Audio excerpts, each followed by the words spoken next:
जय मसीह की एंड गुड मॉर्निंग। आज सुबह प्रभु का वचन हमारे लिए गलातियों की पत्री अध्याय 6 आयत 7 गलेशियंस चैप्टर 6 वर्स 7 आपके लिए पढ़ना चाहती हूँ। धोखा ना खाओ, परमेश्वर टट्टों में नहीं उड़ाया जाता, क्योंकि मनुष्य जो कुछ बोता है वही काटेगा। यहाँ पर लिखा है, लास्ट कुछ शब्द इस प्रकार है, मनुष्य जो कुछ बोता है वही काटेगा। ये प्रकृति का एक नियम है कि जो कुछ हम बोते हैं वही हम काटेंगे। अगर आम का बीज को हम बोते हैं तो उसमें से आम का ही पौधा, आम का ही पेड़ उग कर आएगा। जो भी सब्जी हम बोते हैं उसी का पौधा उग कर आएगा। हम कभी ऐसे उम्मीद नहीं कर सकते हैं कि हमने आज आम का पेड़ या आम का बीज को बोया और हमने दुआ प्रार्थना किया तो सेब उग कर आया। ऐसा नहीं है। जो हम बोते हैं वही हम काटेंगे। इसलिए हमें बहुत सावधान होना चाहिए कि हम क्या बोते हैं। उसी आयत के पहले कुछ शब्द इस प्रकार है, धोखा ना खाओ। इसका मतलब है हम धोखे में पड़ जाते हैं। हम ये भूल जाते हैं कि हम जो बो रहे हैं कुछ सालों बाद उसी का परिणाम हमारे जीवन में हम देखेंगे। इसलिए वचन हमें कहता है कि हमें सावधान होना है और धोखा नहीं खाना है। सबसे पहले धोखा खाया हुआ इंसान है आदम और हवा। हवा के पास सर्प आता है, शैतान आता है और हवा को बहका देता है, धोखा दे देता है। यहाँ पर आदम और हव्वा के जीवन में हम क्या देख सकते हैं? उन्होंने जो बोया वही काटा। उन्होंने क्या बोया?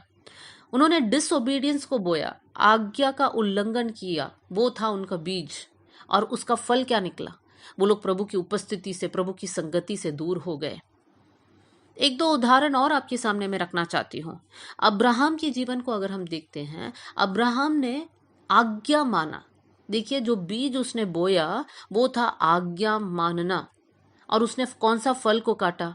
उसने आशीषों को काटा। हम जानते हैं कि अब्राहम ने बहुत सारी वायदों को प्रभु से पाया और वो सारे वायदे उसके जीवन में और उसके पीढ़ी में वो पूरा हुआ। याकूब के बारे में हम पढ़ते हैं, पुराने नियम में याकूब ने अपने पिता, अपना भाई को धोखा दिया। उसका क्या नतीजा हुआ? जब वो अपने मामा के घर पे रह रहा था, लाबान के घर में रह रहा था, वहां पर उसने बहुत बड़ा धोखा पाया। वो राहेल से शादी करना चाहा। राहेल के लिए 7 साल मेहनत किया, लेकिन शादी के दिन उसकी शादी राहेल के साथ नहीं हुआ, उसके साथ धोखा हुआ और उसकी शादी राहेल की बड़ी बहन के साथ हुआ। फिर दोबारा 7 साल उन्होंने राहेल के लिए काम किया। मेरे प्रियो, जो इंसान धोखा बोता है वो धोखा को भी वापस काटेगा। और हमेशा याद रखना है कि जितना हम बोते हैं उससे ज़्यादा हम काटते हैं। एक आम का बीज को अगर हम बोते हैं, उसी आम के पेड़ में से बहुत सारे फल निकलते हैं। इसलिए हमें बहुत केयरफुल होना चाहिए। एक आयत और आपके सामने रखना चाहती हूँ। गलातियों की पत्री 6वां अध्याय और 8वीं आयत। यहाँ पर लिखा है, जो अपने शरीर के लिए बोता है वो शरीर के द्वारा विनाश की कटनी काटेगा। मेरे प्रियो, शरीर में जो बोते हैं वो लोग विनाश को काटेंगे। इसका क्या मतलब है?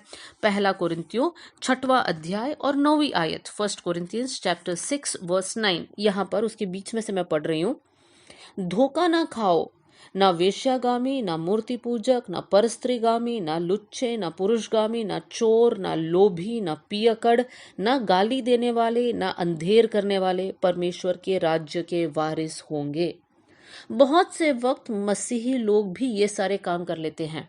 कौन से काम? व्यभिचार का काम, स्वार्थ आना, चोरी करना, गाली देना। ये सारी बातों को जब हम लोग करते हैं, हमको ये जानना है कि हम इसी का फल को काटेंगे। इसका फल क्या है? इसका फल यह है कि हम प्रभु के राज्य के वारिस नहीं होंगे। तो हमें शरीर के अनुसार नहीं बोना है मेरे प्रियो। इसलिए बार बार लिखा है कि धोखा नहीं खाना है, क्योंकि हम नहीं सोचते इन सारी बातों को, हम बस शरीर के अनुसार जी लेते हैं। एक और आयत को आपके सामने रखना चाहती हूँ। उसी आयत में हम वापस आएंगे, गलातियों 6वां अध्याय और 8वीं आयत। उसका सेकंड पार्ट में लिखा है, जो आत्मा के लिए बोता है वो आत्मा के द्वारा अनंत जीवन की कटनी काटेगा। जो आत्मा के लिए बोता है, देखिए, जो शरीर के लिए बोता है वो विनाश को काटेगा, लेकिन जो आत्मा के लिए बोता है वो अनंत जीवन की कटनी काटेगा। मेरे प्रियो, क्या आज आप आत्मा के द्वारा या आप आत्मा के लिए बोते हैं? क्या आज आप प्रार्थना को बो रहे हैं? आज आप आंसू बहा रहे हैं प्रभु के सामने? आज आप उपवास ले रहे हैं? आज आपके जीवन में पवित्रता ही है? आज क्या आत्मिक बातों में अनुशासन है? क्योंकि इसी का आशीष को कुछ साल बाद आप काटोगे। अगर आज आप प्रार्थना नहीं कर रहे हैं, आज आप वचन के अनुसार नहीं चल रहे हैं, तो कुछ सालों बाद आप प्रभु के आशीषों की उम्मीद नहीं कर सकते हैं। भजन संहिता 126 और उसकी 5वीं आयत में इस प्रकार लिखा है, Psalms 126 वर्स 5 में, जो आंसू बहाते हुए बोते हैं वे जय जयकार करते हुए लवने पाएंगे। मेरे प्रियो, कोई भी काम करने से पहले प्रभु के सामने बैठकर आंसू बहाइए। प्रभु से कहिए, प्रभु आपकी मदद की ज़रूरत है। आप एक नया बिजनेस शुरू करना चाहते हो, या आपके बच्चे नया पढ़ाई के कोर्स स्टार्ट कर रहे हैं, या कोई शादी की बात हो रही है, कुछ भी हो रहा है, आप आंसू बहाइए प्रभु के सामने बैठकर। प्रभु से कहिए, प्रभु आपकी इच्छा के बाहर हम नहीं जाना चाहते हैं, आप हमें गाइड कीजिए, आप हमको मार्गदर्शन करें। जब आप इस प्रकार प्रार्थना करते हैं तो परमेश्वर आपको गलत मार्ग में जाने नहीं देंगे, आप सही मार्ग में आगे बढ़ेंगे और साथ में अपने जीवन में आप आशीष को देख पाएंगे। लेकिन अगर आप अपनी इच्छा के अनुसार, अपने घमंड के अनुसार आप डिसीजंस को लेते हैं, तो उसके बाद हमारे जीवन में दुख ही होगा। शिमशोन की घटना को भी हम जानते हैं कि शिमशोन कैसे आज्ञा नहीं माना, कैसे अपना अभिषेक का या अपना अलग रहने का उस बुलाहट को उसने आदर नहीं किया और उसका जीवन कैसे नाश हो गया इन दी एंड में। आज हम लोग ये डिसाइड करेंगे, प्रभु हमारा जीवन में हम लोग सही बातों को बोने पाए। आइए हम लोग प्रार्थना करें। स्वर्गीय पिता, आज का वचन के लिए मैं धन्यवाद करती हूँ। प्रभु जी, वचन सुनने वाले हर एक भाई और बहन के ऊपर आपका आशीष का हाथ होने पाए।